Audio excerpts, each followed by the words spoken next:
मीठा गोलगप्पे वाला।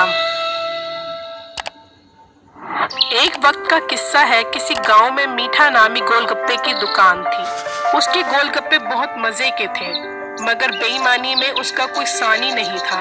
वो जानबूझकर लोगों को गोलगप्पे की बड़ी प्लेट बनाकर देता और जब पैसों की बारी आती तो वो लोगों से ज्यादा पैसे मांगता।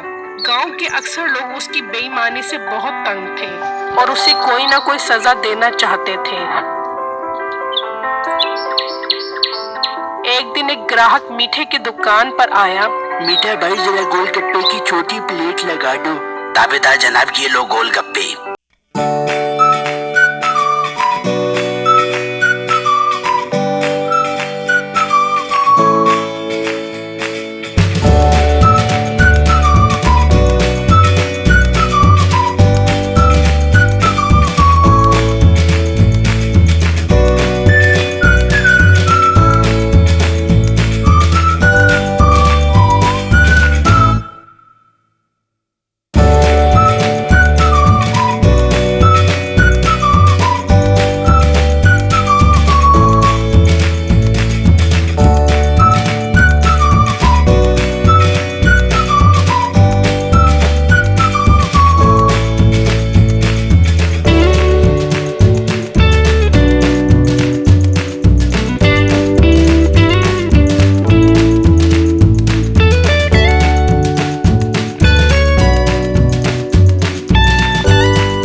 इसे ऐसा सबक सिखाऊंगा कि ये याद करेगा।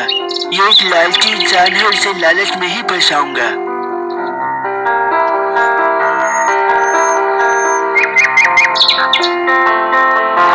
फिर वो आदमी अपने दोस्त के पास गया और उसे सब कुछ बता दिया कि गोलगप्पे वाले ने मेरे साथ क्या कुछ किया है।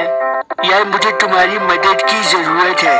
यार, कैसी मदद, मुझे बताओ। मैं मीठा गोलगप्पे वाले के पास गया था। मैंने उसे छोटी प्लेट बनाने को कही थी, लेकिन उसने जानबूझकर बड़ी प्लेट बना दी और मुझसे बड़ी प्लेट के पैसे मांगे। और जब मैंने उसे पैसे नहीं दिए तो उसने मुझे मारना शुरू कर दिया। ये सोला, ये उसने ठीक नहीं किया, हम उसे नहीं छोड़ेंगे। फिर इन दोनों ने मिलकर एक प्लान बनाया। यार, मेरे पास एक आइडिया है। तुम उस दुकान पर गोलगप्पे खाने जाओ, मैं करीब गांव में जाल बिछा दूंगा और फिर उसकी दुकान पर आकर उसे कोई लालच दूंगा। वो जरूर लालच में फंसेगा।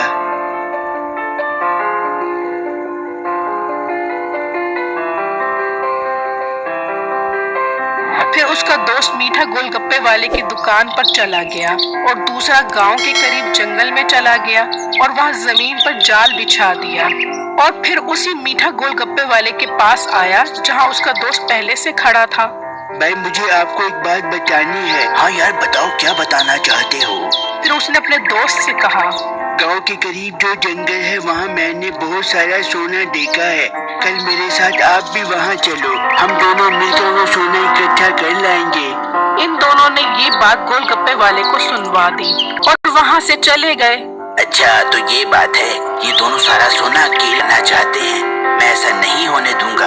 अब मैं इन दोनों से पहले ही वहाँ जाकर सारा सोना इकट्ठा कर लाऊंगा।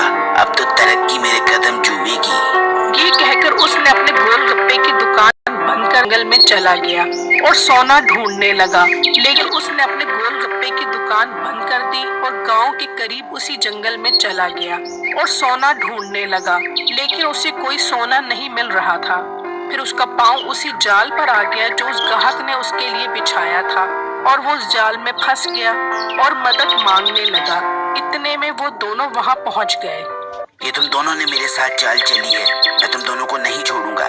ठीक है, हम जा रहे हैं, तुम लटके रहो यहाँ पर। भाई, मुझे माफ कर दो, मैं अब कभी बेईमानी नहीं करूँगा, मेरा यकीन करो। ये सुना तो उन दोनों ने मीठे को नीचे उतारा और एक कमरे में ले गए और वहां जाकर उसकी खूब पिटाई की।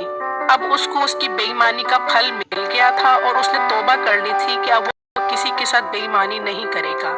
मेरी इस वीडियो को लाइक और मेरे चैनल को सब्सक्राइब जरूर कीजिएगा और मुझे कमेंट बॉक्स में इस स्टोरी के बारे में जरूर आगाह कीजिएगा कि आपको मेरी स्टोरी कैसी लगी। शुक्रिया। हिरन का बच्चा और चालाक लोमड़ी की कहानी। ये कहानी एक हिरन के बच्चे की है